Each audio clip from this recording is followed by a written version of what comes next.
All right, check it out. Okay, so I've been having this idea about talking about like the stuff that goes on with the Cardinals and with baseball because I'm a huge baseball fan. So please excuse me because I'm a little bit nervous. It's my first time, but I'm gonna try to do this all season. I'm gonna try to do about 200 of these if I can. And I know it's preseason right now, so called because it's just spring training. But I did want to at least get this thing started because if I don't, then I'm gonna keep convincing myself that I need to push it off till later. And I'm trying to fight being procrastinational. So without further ado, let me go ahead and get into what I'm talking about today, which is obviously what's going on in the spring training bout. By the way, how are you doing? My name is Vince Taylor, the real Vince Taylor. I am from St. Louis, but I live in Florida now. So I am a diehard Cardinal fan, and I love to follow them and speak on the news that comes on when it comes about. So without further ado, let me go ahead and tell y'all what it is that I'm feeling like today. And the fact of the matter is, I don't understand why we so adamant about getting rid of Nolan Arenado. Now, hear me out. I know we're trying to clear the field right now because we need to get more salary so that we can get maybe a big bet.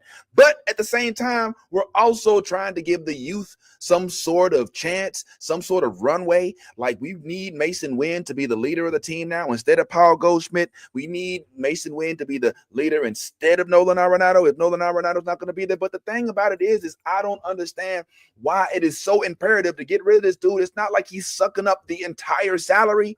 Let's keep it real. The dude is only, I say only like I can pay it. I can't pay it. It ain't on me. But the dude is only, he's owed $74 million over the course of the next 3 years, right?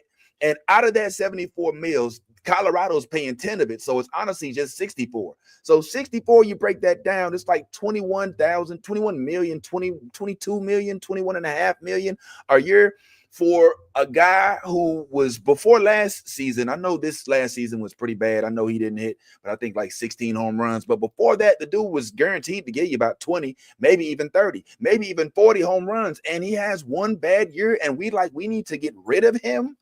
John Moe, what are we doing? Look, I want to see Jordan Walker shine. I want to see Nolan Gorman shine. I want to see Alec Burleson shine. I want to see all them dudes do their thing, Victor Scott included, even though I don't understand why we can't have Victor Scott also in the outfield with Michael Ciani instead of having to choose between those two. I don't know if Brandon Donovan, maybe he could be second base. Michael Ciani was ridiculously good at center field, but for some reason we got him as a second string.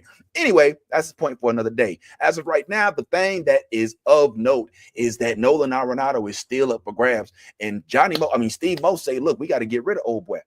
You know what I'm saying? My question is, do we really want to get rid of him? Do we really want to get rid of him? I mean, it's already looking bad, right? It already looks like you, Johnny Moe, was like, you know what? I don't think this is working. It's not you, it's me. But it's all good. I'm going to find you another girl that you can be with other than me since I'm breaking off with you. And old boy says, yeah, sure. All right, fine. I'm going to go get somebody else too because I know I got shoot. I know I can still get it. I still got it. And both of y'all go and hit the open market and don't nobody get anybody. Nobody shooting a shot at y'all at all. Now y'all both sitting there looking at each other like,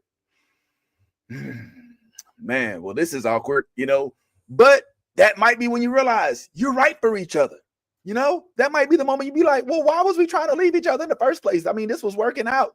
I get the bad year thing, but we can't just be like, look, we got to get rid of everybody when we have a bad year. Now, listen, if you're trying to acquire somebody, like if you were actually trying to get Alec Bregman, when you were doing that Houston trade, I don't think that was the case, but if that was the case, bravo, I'm cool with that, even though it contradicts the whole youth movement thing. But as of right now, it just feels like we're just trying to have a clearance sale and just get rid of folks just to have money in our bank.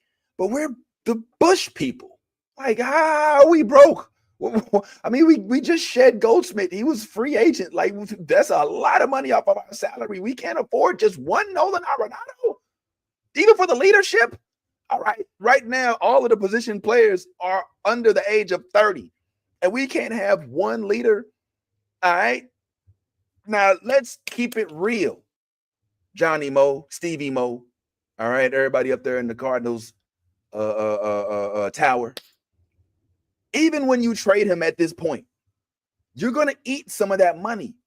Do you really want to spend the next 3 years or however long, or even if it's just a cut deal, do you really want to spend any money on getting rid of somebody instead of keeping that money and having them on the field? Any millions of dollars that you do spend in this trade to eat some of the money, because ain't nobody right now looking to acquire that, at least that can afford it. And I know you're probably looking at the Yankees, and I'm gonna start calling them the St. Louis Yankees, because now you got Goldie and you might have Arenado.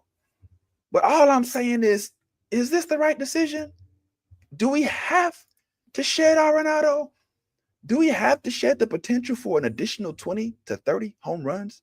Do we have to shed the Gold Glover?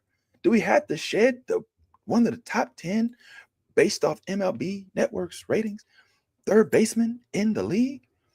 All right. Are we only going to have Ryan Helsley as an all-star on our squad? I mean, Mason, I want Mason to shine. Jordan too. Victor especially. Yes. But that don't mean we got to get rid of this dude. That's all I'm saying. I mean, just signed and sincerely from one fan, don't judge him off of this year, judge him off his whole past. And I ain't even a huge Nolan Arenado fan, but I'm just thinking this thing is just getting out of control. It is annoying. Let the dude stay and do a press conference saying, if he ends up here, we will be happy with him, more than happy. And it's a shame it didn't work out the way we wanted it to, but this actually is possibly an even better scenario than we originally thought. So, Nolan, stay on home, man. We gonna love you, bro. Stay up. I'm gonna try to do these a little more. Little short shots, nothing serious. Appreciate anybody who tuned in, man. I'll be back.